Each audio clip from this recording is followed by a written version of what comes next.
କାହାଣୀର ନାଁ ହେଉଛି ଠେକୁଆ ଆଉ କଇଁଛ। ଠେକୁଆ ଆଉ କଇଁଛ। ଠେକୁଆ କେମିତି ଚାଲେ? ବହୁତ ଜୋରରେ ଦୌଡ଼ି ପାରେ, ନାଇଁ କି? କିନ୍ତୁ କଇଁଛ କେମିତି ଚାଲେ? ଧୀରେ ଧୀରେ ଧୀରେ ଧୀରେ ଧୀରେ ଚାଲି। ଆଜି ଆମେ ସେଇ ଠେକୁଆ ଆଉ କଇଁଛ କାହାଣୀ ଦିନେ ଠେକୁଆ ଆଉ କଇଁଛ ବିଚାର କଲେ ଯେ ଆଜି ଆମେ ଗୋଟିଏ ଦୌଡ଼ ପ୍ରତିଯୋଗିତା କରିବା। ଆମ ବିଦ୍ୟାଳୟରେ ଯେମିତି ଦୌଡ଼ା ପ୍ରତିଯୋଗିତା ହେଉଛି, କିଏ ଫାଷ୍ଟ ହେଉଛି ସେକେଣ୍ଡ ହେଉଛି, ନାଇଁ କି? ଦୌଡ଼ା ପ୍ରତିଯୋଗିତା ହୁଏ। ସେମିତି ଠେକୁଆ ଆଉ କଇଁଛର ଦିନେ ବିଚାର ହେଲା ଯେ ଆଜି ଆମେ ଗୋଟେ ଦୌଡ଼ ପ୍ରତିଯୋଗିତା କରିବା, ଆଉ ସେଥିରେ ଯିଏ ଫାଷ୍ଟ ହବ ସିଏ ପୁରସ୍କାର ନବ। ତାଙ୍କର ବିଚାର ହେଲା। ତାପରେ କ'ଣ ହେଲା ନା ଦୌଡ଼ିବା ପାଇଁ ଜାଗା ପ୍ରସ୍ତୁତ ହେଲା।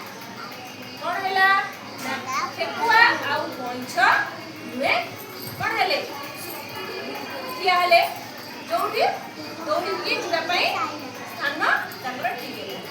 ଦୌଡ଼ିବା ଆରମ୍ଭ ହେଲା। ଠେକୁଆ କ'ଣ କରେ ନା ଜୋରରେ ଦୌଡ଼େ, ଦୌଡ଼ିକି ପଳେଇଲା।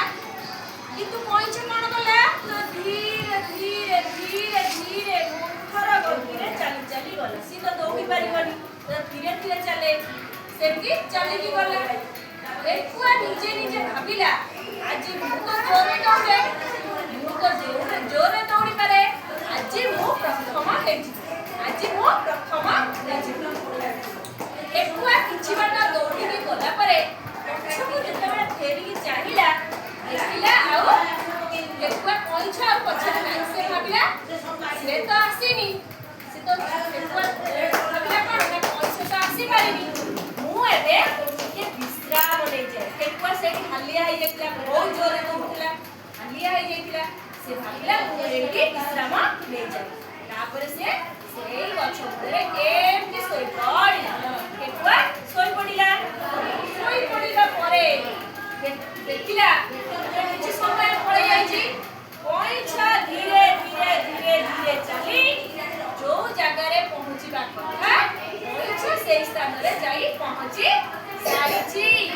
ଠେକୁଆର ଯେତେବେଳେ ନିଦ ଭାଙ୍ଗିଗଲା ଦେଖିଲା ବେଳକୁ ଆଉ ସେ କଇଁଛ ନାହିଁ। କଇଁଛ ଯାଇ ଯୋଉ ଜାଗାରେ ପହଞ୍ଚିବା କଥା ସେଠାରେ ପହଞ୍ଚି ସାରିଛି। ହେଲା, ତାହେଲେ ପ୍ରଥମ କିଏ ହେଲା? କଇଁଛ ହେଲା। ହାରିଲା କିଏ? ଠେକୁଆ ହାରିଲା, ପହଞ୍ଚି ପାରିଲାନି। ତାହେଲେ ଏଠି ଆମେ କ'ଣ ଶିଖିଲେ? କଇଁଛ କ'ଣ କଲା ନା ନିଜେ ପରିଶ୍ରମ କରି ତାର ଶାରୀରିକ ପରିଶ୍ରମ ଧୀରେ ଧୀରେ ଧୀରେ ଧୀରେ ଗଲା। କିନ୍ତୁ ଠେକୁଆ କ'ଣ ଅଳସୁଆପଣ ଯୋଗୁଁ ସେ ଶୋଇ ପଡ଼ିଲା, ତେଣୁ ସେ ପହଞ୍ଚି ପାରିଲା ନାହିଁ।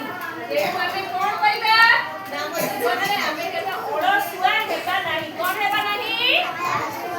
ଅଳସୁଆ ହେବା ନାହିଁ। ହେଲା, ଯୋଉ କାମ କରିବା ଦରକାର ଠିକ୍ ଟାଇମରେ ଠିକ୍ ସମୟରେ କରିବା ଉଚିତ, ନହେଲେ ଆମକୁ ସଫଳତା ମିଳିବନି। କ'ଣ ମିଳିବନି? ସଫଳତା ମିଳିବନି। ହେଲା, ତେଣୁ ଠେକୁଆ କ'ଣ କଲା? ଏଠି ଶୁଣ, ଠେକୁଆ କ'ଣ କଲା ନା ତାର ଅଳସୁଆପଣ ଯୋଗୁଁ ସେ କ'ଣ କଲା? ସେ ଭାବିଲା କଇଁଛ ତ ଆସିପାରିବନି, ମୁଁ ଯାଉଛି ଏଇଠି ଟିକେ ଆଖି ଶୋଇପଡ଼ିବି। ସେ ସେଇଠି ଗଛ ମୂଳରେ ଏଇଠି ଶୋଇପଡ଼ିଲା। ଯେହେତୁ ଶୋଇପଡ଼ିଲା, କଇଁଛ କ'ଣ କଲା ନା ସିଏ ତାର ପରିଶ୍ରମ ଅନୁସାରେ ଧୀରେ ଧୀରେ ଧୀରେ ଧୀରେ ଚାଲିଲା। ସେ କେବେ ହେଲେ ଶୋଇଲା ନାହିଁ କି କୋଉଠି ରହିଲା ନାହିଁ। ସେ ତାର ଧୀରେ ଧୀରେ ଧୀରେ ଧୀରେ